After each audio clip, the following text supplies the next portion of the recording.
अब देखते हैं बेटा, पहली यूनिट जो है 10th में वो है electricity.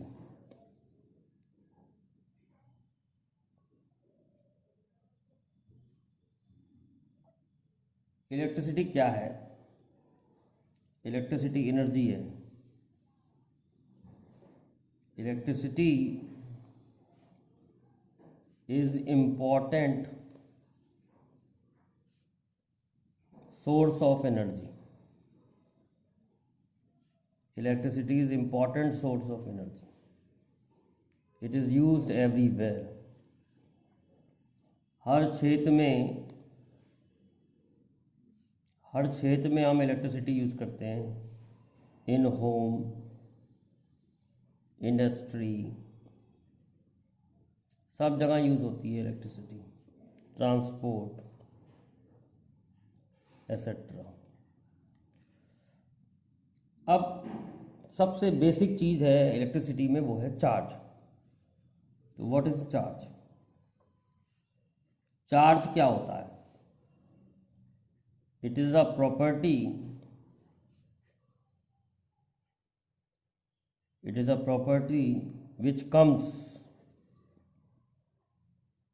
which comes when there is excess or deficiency of electron। तो थोड़ा आपको एटम के बारे में तो मालूम ही है। एटम के अंदर न्यूक्लियस होता है। न्यूक्लियस में दो लोग होते हैं, प्रोटॉन प्लस न्यूट्रॉन, और बाहर होता है इलेक्ट्रॉन, इनके चक्कर लगा रहा होता है। तो अगर किसी के पास इलेक्ट्रॉन, वैसे एटम न्यूट्रल होता है, लेकिन अगर उसमें से इलेक्ट्रॉन निकल जाए तो उस पर पॉजिटिव आ जाएगा। अगर उस पर इलेक्ट्रॉन एक एक्स्ट्रा आ जाए तो उस पर नेगेटिव चार्ज आ जाएगा।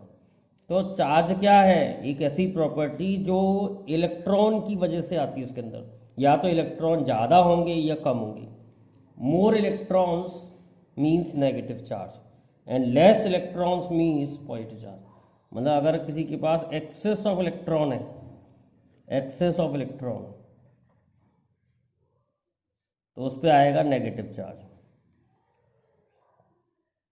और किसी के पास डेफिशिएंसी ऑफ इलेक्ट्रॉन है, डेफिशिएंसी ऑफ इलेक्ट्रॉन, तो उस पर आएगा बेटा positive charge.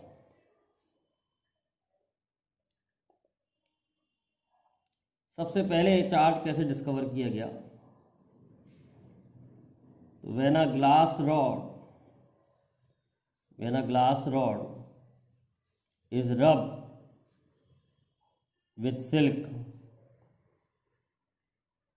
electron gets transferred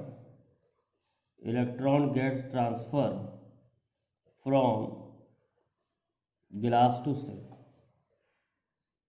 electron get transferred from glass to silk. तो हमने एक ग्लास रॉड ली और सिल्क से रब किया। सिल्क एक कपड़ा होता है, सिल्क से रब किया, तो ग्लास से इलेक्ट्रॉन सिल्क में पहुंच गए। जिससे इलेक्ट्रॉन निकल जाएंगे उस पर पॉजिटिव चार्ज आ जाएगा, और जिस पे इलेक्ट्रॉन आ जाएंगे उस पर नेगेटिव चार्ज आएगा। तो silk gets negative charge and glass gets positive charge. Glass gets positive charge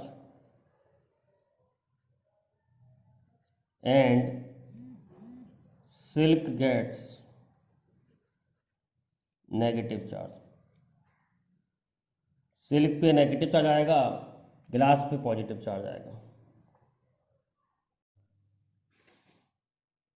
बेटा अब देखिए, when an ebonite rod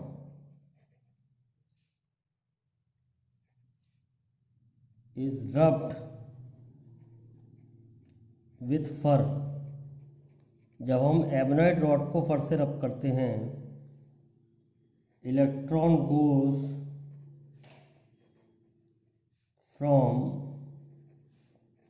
for to ebonite. Electron जो है फर से एबोनाइट जाते हैं। Ebonite gets negative charge and fur gets positive charge.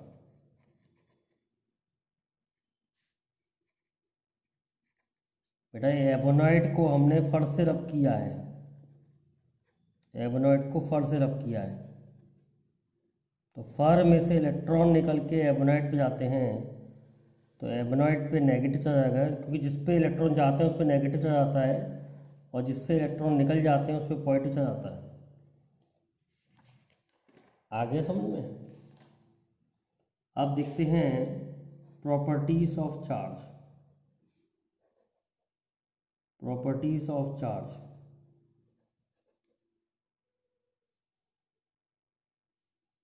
सबसे simple property है like charge repel each other,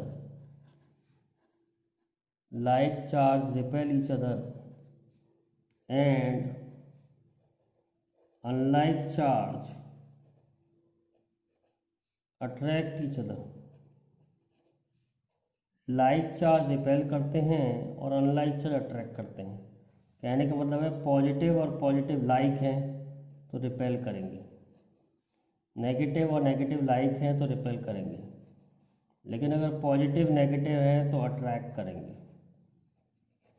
positive negative attract करते हैं और पॉजिटिव पॉजिटिव रिपेल करते हैं या नेगेटिव नेगेटिव रिपेल करते हैं।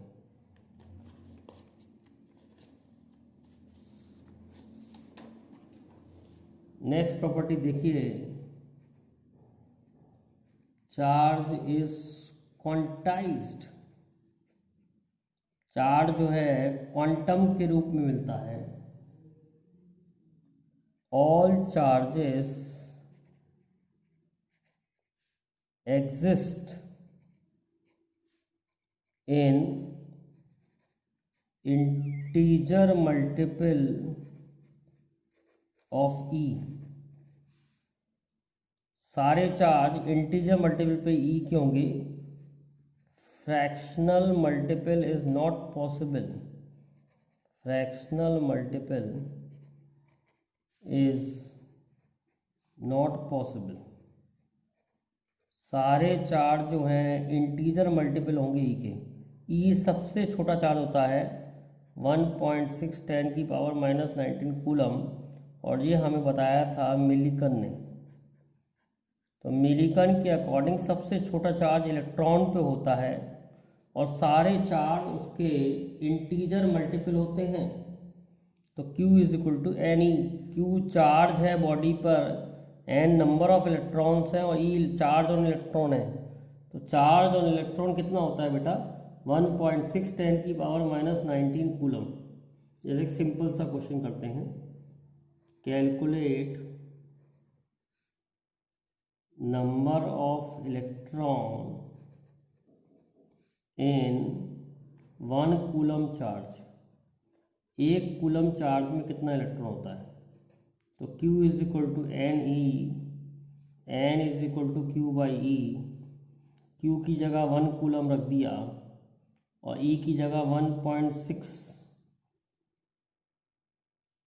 इंटू 10 की पावर -19।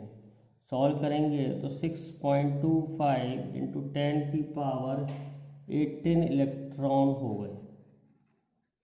तो 6.25 इंटू 10 की पावर 18 इलेक्ट्रॉन्स पे जो चार्ज होता है 1 कूलम के बराबर होता है। और देखते हैं, charge is conserved. Charge is conserve का क्या मतलब है? Total charge in universe remain constant. Total charge in universe remain constant, that is charge can neither be created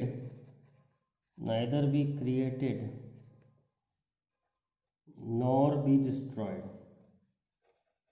तो टोटल चार्ज जितना पहले था उतना ही बाद में रहेगा।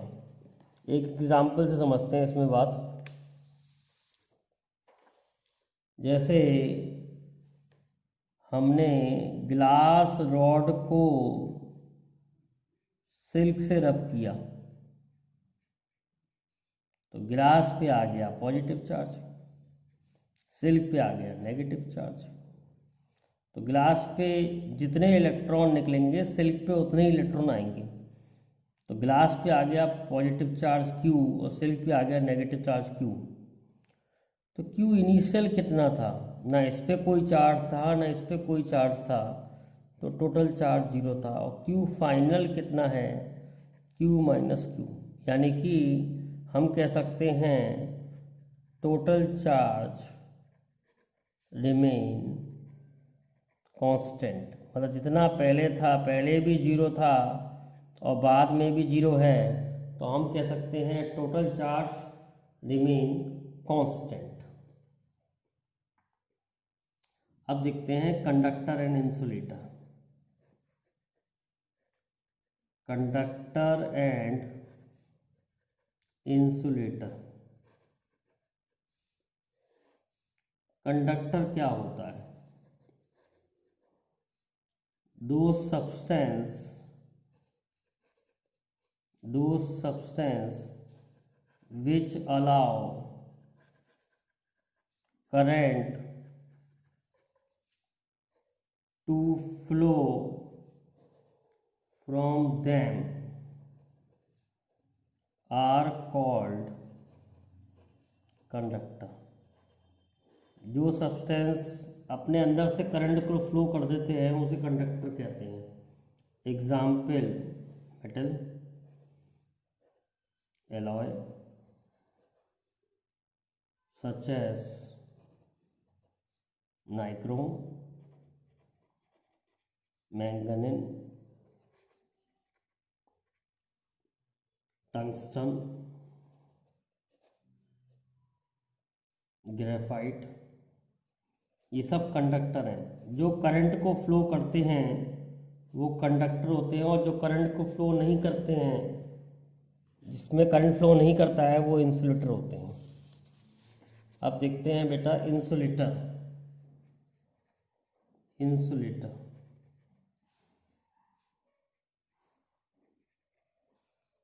those substance which does not allow current to flow from them are called insulator। जिनमें से करंट फ्लो नहीं कर सकता वो इंसुलेटर होते हैं। एग्जाम्पल प्लास्टिक में से करंट फ्लो नहीं हो सकता, ग्लास, वुड, इनमें से करंट फ्लो नहीं हो सकता, इनको हम कहते हैं इंसुलेटर। क्या कारण होता है करंट फ्लो करने का? The presence of free electron are responsible for flow of current। presence of free electron होता है responsible for flow of current in conductor there are large number of free electrons। तो conductor के अंदर free electron बहुत सारे होते हैं, इसीलिए करंट फ्लो करता है कंडक्टर में। और इंसुलेटर के अंदर फ्री इलेक्ट्रॉन्स नहीं होते, इसलिए इंसुलेटर में करंट फ्लो नहीं करता है। अब देखिए इलेक्ट्रोस्टैटिक क्या होता है। Electrostatic study of charge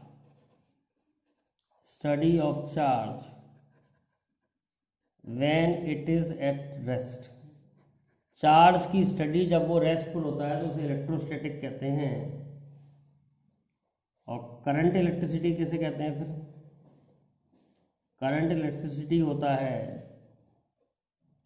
study of charge when it is in motion, when it is in motion।